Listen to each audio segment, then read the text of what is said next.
হুজুররা যদি আজকে ব্লগ করতো, হুজুররা যদি একটা মিউজিক লাগাইতো ব্যাকগ্রাউন্ডে, হুজুররা যদি এই যে বইরা এমনি ভিডিও করতে করতে ব্লগ করতে করতে আইতো, হুজুররা যদি একজনের টান দিত, 5 জন ছবি তুলতো, হুজুররা যদি ক্যাপশন লাগতো, তাইলে আজকে আপনারা হুজুররাও মানে ওই যে দেখতে পাইতেন। আপনারা অনেকে কমেন্ট করতেন এই দুর্দিনে আপনারা আগে গেলেন, ওই সেই আমাদের হুজুররা যারা ওই যে ওই আর্টিস্ট করতে গেছিল, ওই যারা ওই যে এই আন্দোলন এটা করতে গেছিল, ওটা করতে গেছিল।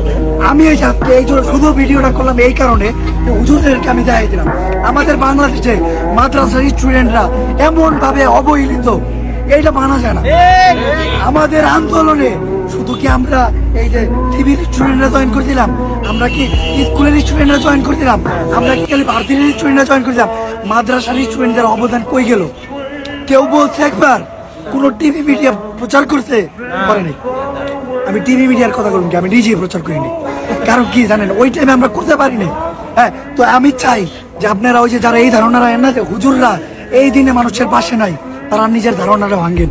এই ফেনীতে আসেন, নোয়াখালীতে আসেন, লক্ষ্মীপুরে হুজুররা হিন্দু দেখলে আরো বেশি, একজন সনাতনী দেখলে পারলে দান 2 লাখ করে পটলা দিয়ে দিত।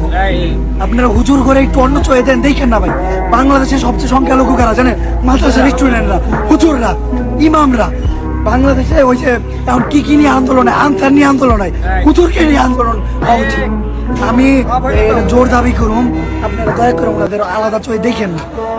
মাদ্রাসার স্টুডেন্টরা যা করছে আমাদের এই কোটা আন্দোলনে, এখনো যা করতেছে আপনি একটু এসে দেন।